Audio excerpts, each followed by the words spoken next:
প্রিয় শিক্ষার্থীরা, একাদশ ও দ্বাদশ শ্রেণীর তথ্য যোগাযোগ প্রযুক্তি বিষয়ের আজকের এই মাল্টিমিডিয়া ক্লাসে তোমাদের স্বাগত। আজ আমি পঞ্চম অধ্যায়ের সি প্রোগ্রামিং এই অংশটুকু নিয়ে আরেকটু আলোচনা করব।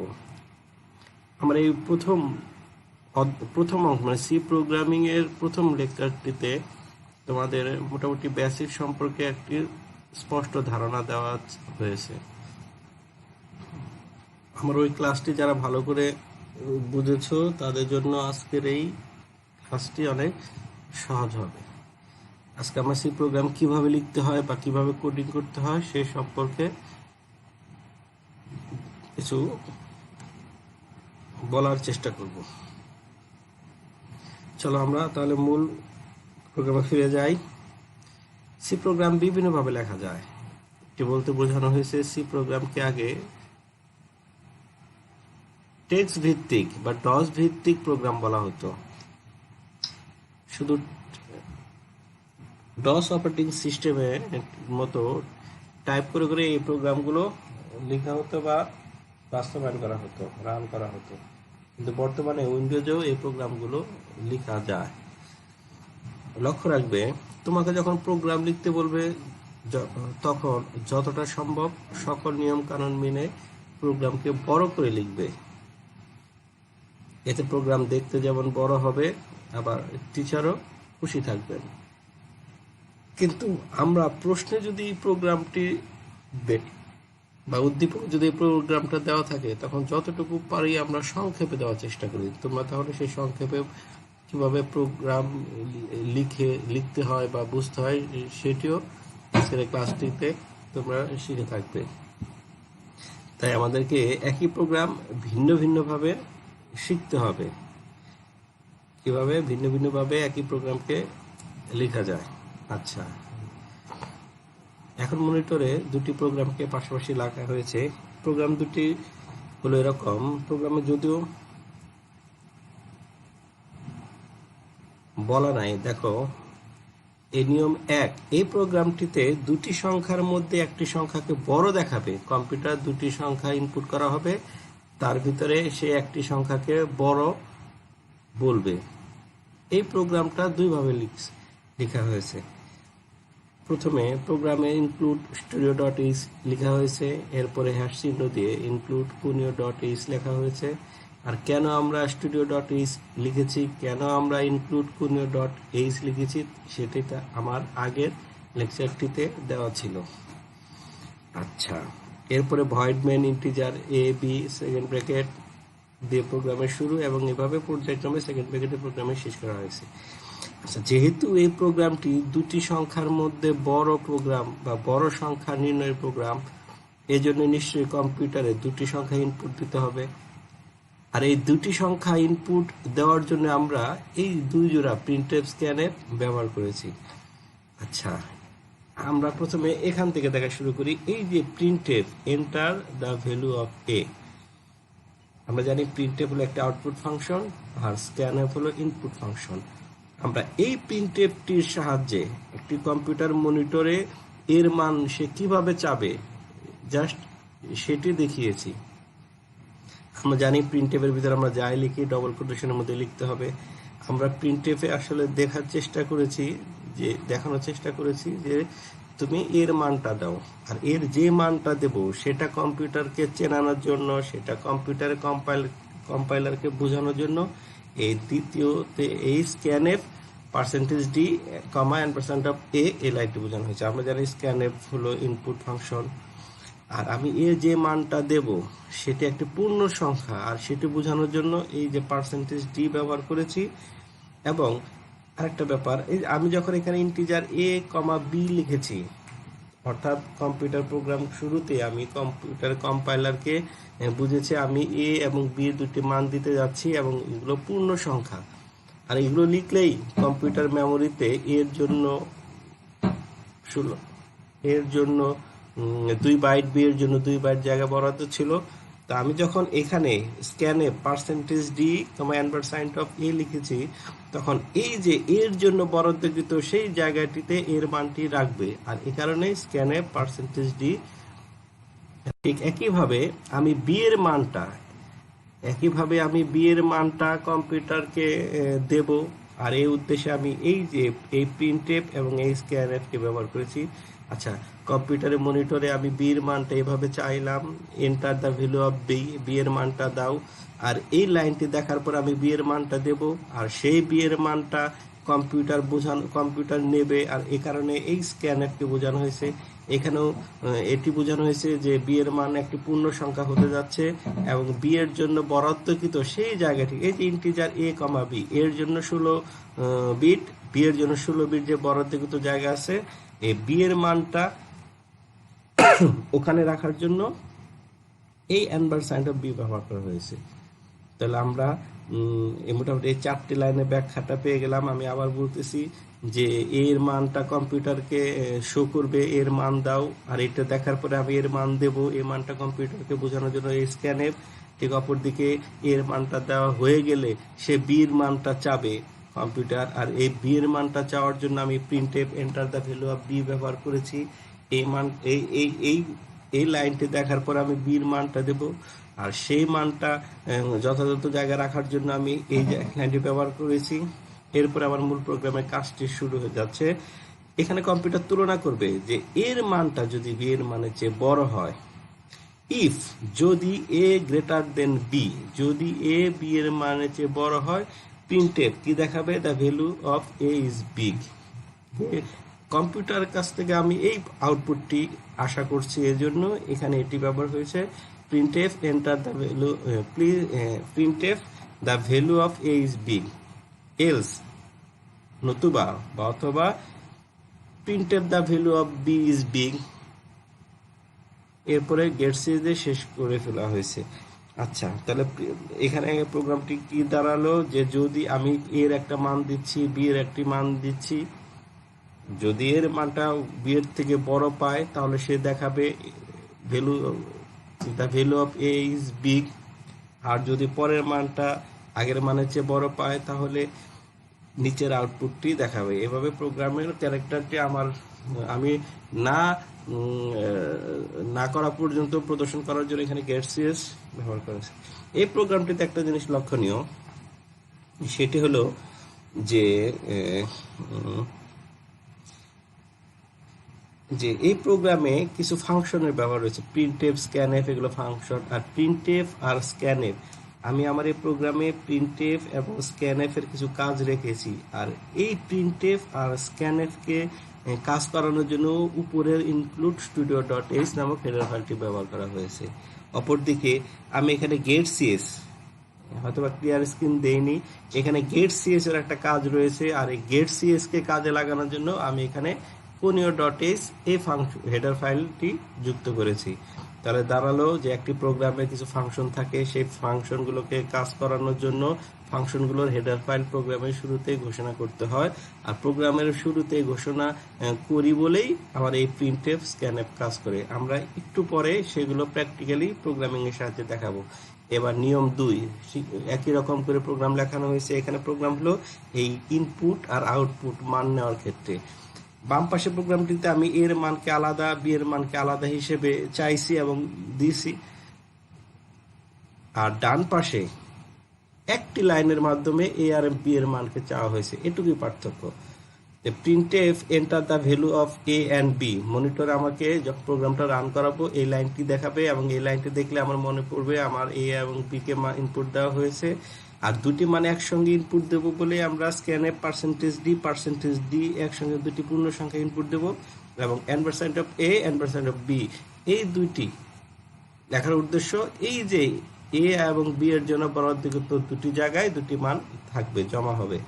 এরপর যথারীতি যদি বি এর চেয়ে বড় হয় একে বড় দেখাবে, না হলে পরেরটা।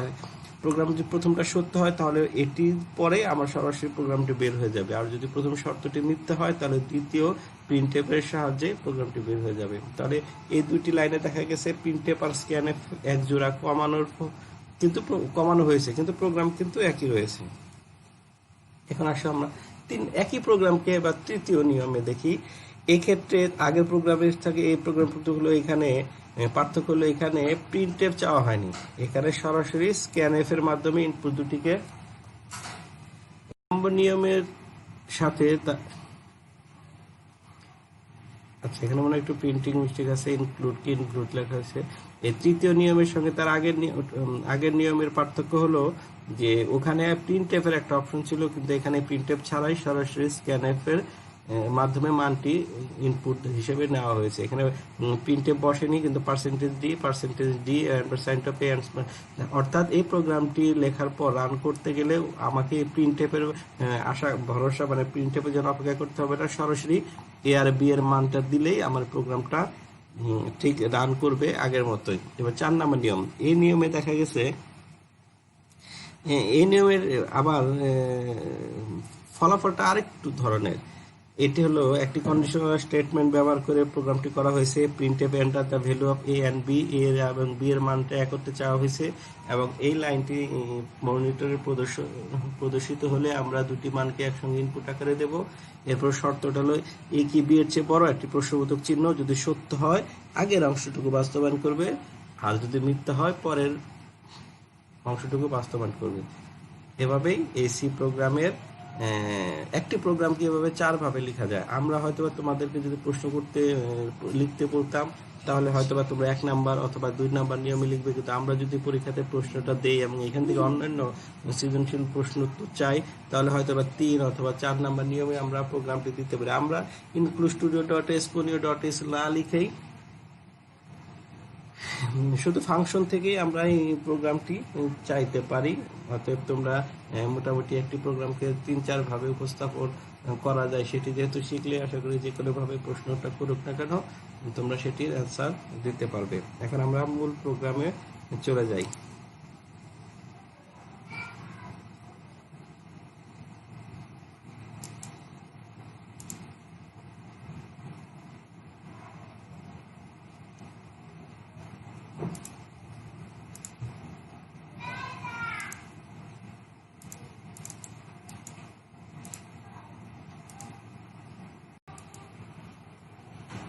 এই হলো সি প্রোগ্রাম লেখার জন্য ডস ভিত্তিক প্ল্যাটফর্ম।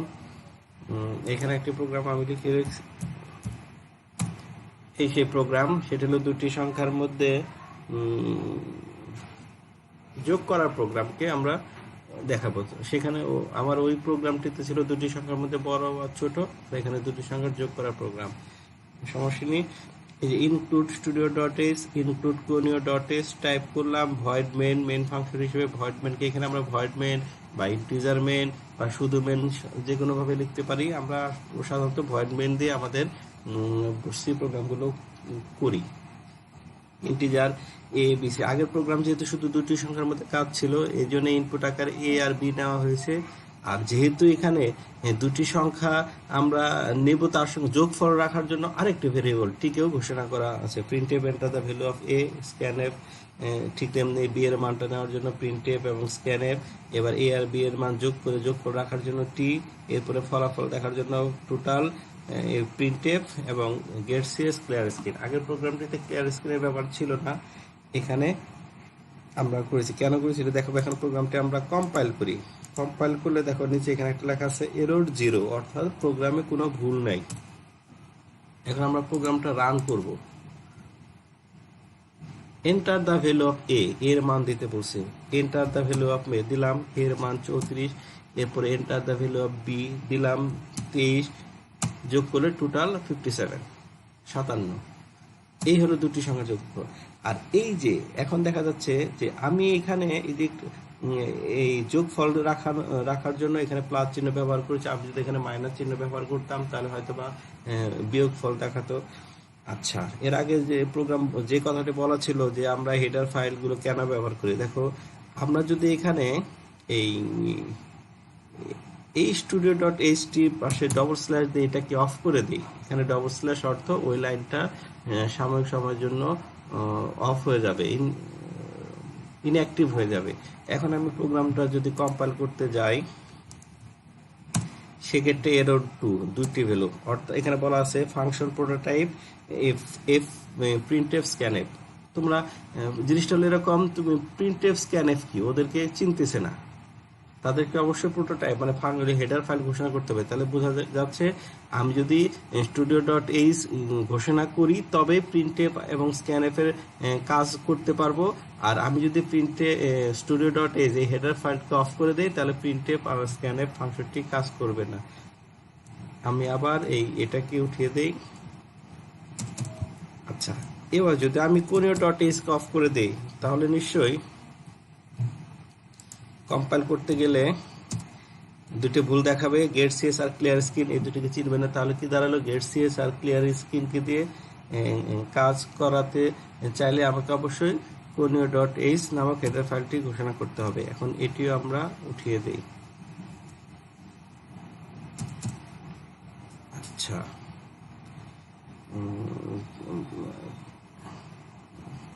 তাহলে আমার এই প্রোগ্রামটি মোটামুটি হয়ে গেল যে এখানে আচ্ছা ইন্টিজার এ বি সি এবং মান রাখার জন্য আচ্ছা কোনো কারণে যদি আমি এখানে বিটাকে অফ করে দেই, অর্থাৎ বি ঘোষণা করতে আমি ভুলে গেছি বা এখন প্রোগ্রামটি কি হবে, রান কম্পাইল করাতে যাই।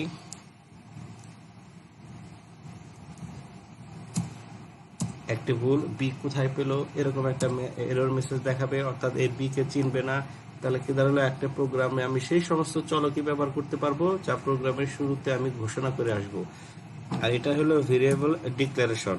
ভেরিয়েবল ডিক্লারেশন একটা সংখ্যা কি আকারে যদি কখনো আসে উত্তরটা লেখানো যাবে এরকম যে একটি প্রোগ্রামে যে সমস্ত ভেরিয়েবল গুলো ব্যবহার হবে তা প্রোগ্রামের শুরুতে চিনিয়ে দিয়ে আসতে হয়, আর এটাই হলো ভেরিয়েবল ডিক্লারেশন। আচ্ছা, এবার এই যে %d দেওয়া হয়েছে, %d অর্থ পূর্ণ সংখ্যা। আচ্ছা, আমি যদি দশমিক কোনো সংখ্যা নিয়ে কাজ করতে চাইতাম তাহলে এখানে %f,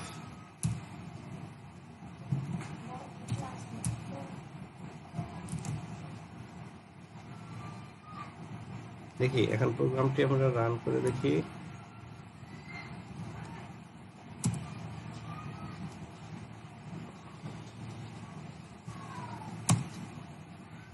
প্রোগ্রামে ভুল দেখা যাচ্ছে। আমি এটা অর্থ প্রোগ্রামের শুরুতে ঘোষণা করলাম আমি ইন্টিজার সংখ্যা ব্যবহার করব।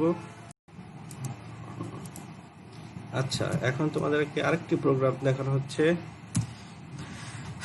আচ্ছা, পাস অর ফেল, ঠিক একইভাবে একটি সি প্রোগ্রাম লেখানো হয়েছে যেখানে একটি ইনপুট দেওয়া হবে এবং এই একটি ইনপুটের ভিত্তিতে একটি মার্ক ইনপুট দেওয়া হবে এবং সেই ইনপুটের ভিত্তিতে কম্পিউটার সিদ্ধান্ত জানাবে সে পাস না ফেল।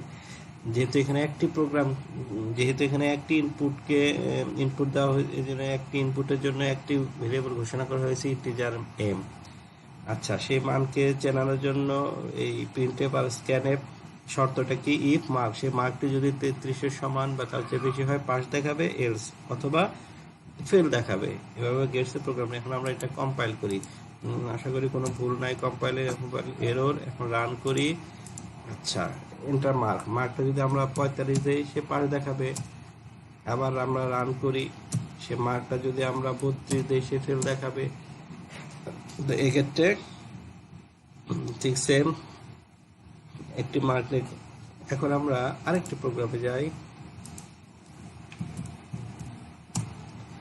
এখানে একটি ছোট্ট প্রোগ্রাম দেখানো হয়েছে। পাস এবং ফেলকে অন্যভাবে লেখা যায় কন্ডিশনাল স্টেটমেন্ট ব্যবহার করে। ইনক্লুড studio.h, ইনক্লুড conio.h যথারীতি বসেছে। ভয়েড মেইনকেও আমরা ঘোষণা করছি। ভয়েড মেইন এগুলো কেন ঘোষণা করি সেটাই আমার এই আগের লেকচারটিতে দেখানো ছিল। Integer M, printf, enter the মার্কটা দেওয়া হলো এবং এই মার্ক কম্পিউটারকে চেনার জন্য %d এবং দেওয়া হলো। এটা তোমরা অনেক ভালো বুঝেছ। এবার puts M greater than or equal to 33। Conditional স্টেটমেন্টে আসলে তোমাদের কখনো আমরা লিখতে বলবো না, যদি কখনো উদ্দীপকে দিয়ে দেয় তাহলে যেন চিনতে পারো, এই জন্য এটা একটা ধারণা। এখানে পুটস ফাংশনটি ব্যবহার করা হয়েছে। এম যদি 33-এর চেয়ে মার্কটি বেশি হয় প্রশ্নবোধক চিহ্ন তাহলে পজিটিভ আগেরটি হবে এবং মিথ্যা হলে পরেরটি হবে। দেখি প্রোগ্রামটি রান করে দেখি। মার্ক যদি আমি 54 দেই পাস, যদি আমি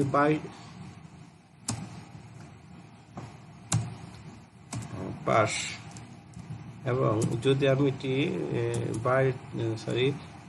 31 দেই ফেল। তাহলে দেখলাম যে প্রোগ্রাম বিভিন্নভাবে করা যায়। প্রোগ্রামের সাইজ ছোট বড় যাই হোক না কেন প্রোগ্রাম রান করতে বলেই যথেষ্ট। এভাবে তোমরা সি প্রোগ্রামগুলো আস্তে আস্তে বইয়ের ভিতরের দিকে যত যাবে তত ডিটেলস, বিভিন্ন কন্ডিশন স্টেটমেন্ট, বিভিন্ন ফাংশন, বিভিন্ন লুপ ব্যবহার করে অনেক বড়গুলো প্রোগ্রাম করতে পারবে। আচ্ছা, যাই হোক ডিয়ার স্টুডেন্ট, আজকে এই প্রোগ্রাম কিভাবে লিখতে হয়, প্রোগ্রাম কেন লিখতে হয়, প্রোগ্রাম লেখার প্রতিটি লাইনের মানেটা কি সেটা মোটামুটি বুঝে নিলে পরবর্তীতে আরো নতুন কোনো প্রোগ্রাম নিয়ে তোমাদের সামনে হাজির হব। সে পর্যন্ত ভালো থাকো, সুস্থ থাকো, খোদা হাফেজ।